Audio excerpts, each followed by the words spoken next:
नमस्कार दोस्तों, आज की इस वीडियो में मैं डिस्कस करने वाला हूं जीएसटी फॉर्म ASMT 10 और DRC 01 के बारे में। जीएसटी में ASMT 10 और DRC 01 दोनों नोटिस होते हैं, लेकिन दोनों का पर्पज अलग-अलग होता है। दोस्तों, जीएसटी में नोटिस ASMT 10 में और DRC 01 में कब और क्यों आता है, इसका क्या मतलब होता है, आइए समझते हैं। सबसे पहले ASMT 10 क्या होता है? यह एक स्क्रूटनी नोटिस होता है, मतलब जीएसटी डिपार्टमेंट आपके रिटर्न्स की स्क्रूटनी करता है और यह नोटिस तब आता है जब जीएसटी डिपार्टमेंट को आपके जीएसटी रिटर्न्स जैसे जीएसटी R1, जीएसटी R3B में कोई गलती या मिसमैच दिखता है। जैसे रिटर्न में सेल्स और टैक्स में मिसमैच, जीएसटी R1 और जीएसटी R3B में डिफरेंस, या आपने आईटीसी ज्यादा क्लेम कर लिया हो, या आपने ई-वे बिल ज्यादा जनरेट किया हो, आपके ई-वे बिल सिस्टम पर ज्यादा टर्नओवर दिख रहा हो लेकिन आपने अपने रिटर्न में कम टर्नओवर दिखाया हो। इन सब केस में जीएसटी डिपार्टमेंट आपसे जवाब मांगता है, आपसे पूछता है।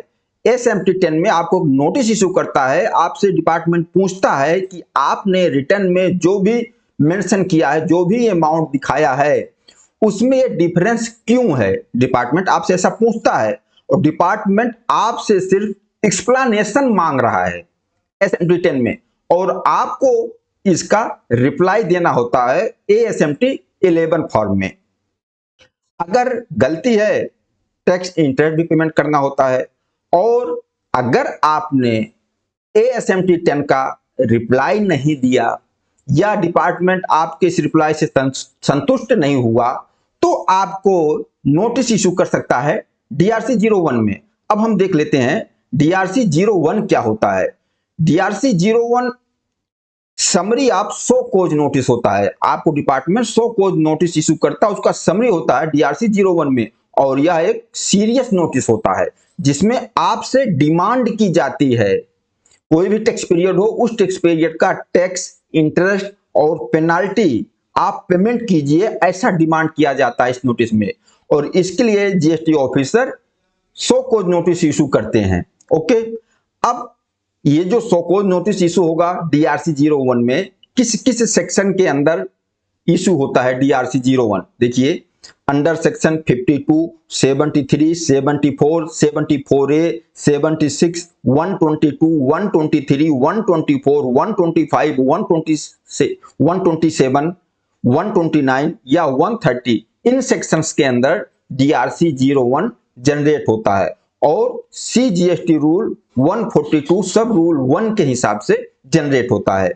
इसमें अगर आपके ऊपर कोई टैक्स, इंटरेस्ट या पेनाल्टी ड्यू होती है तो आपके ऊपर डिपार्टमेंट DRC 01 इशू कर देता है, और यह एक फॉर्मल नोटिस होता है जो टैक्स पेयर से डिमांड करता है।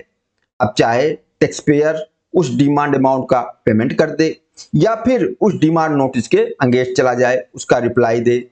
लेकिन अगर टैक्स पेयर सही टाइम पर इसका रिप्लाई नहीं करते तो उनका GST R1 भी ब्लॉक हो सकता है।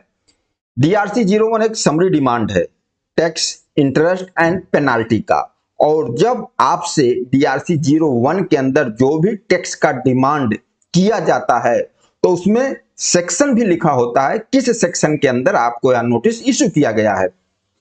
अगर आप डिमांड का पेमेंट करना चाहते हो तो आप DRC 03 से पेमेंट कर सकते हो, या DRC 01 का रिप्लाई आप DRC 06 में दे सकते हैं, और फिर डिपार्टमेंट DRC 07 में फाइनल डिमांड इश्यू करता है। ये पर्पज होता है DRC 01 का और ASMT 10 का। बाकी आप लोग बताना यह वीडियो आप लोगों को कैसा लगा। नमस्कार, धन्यवाद।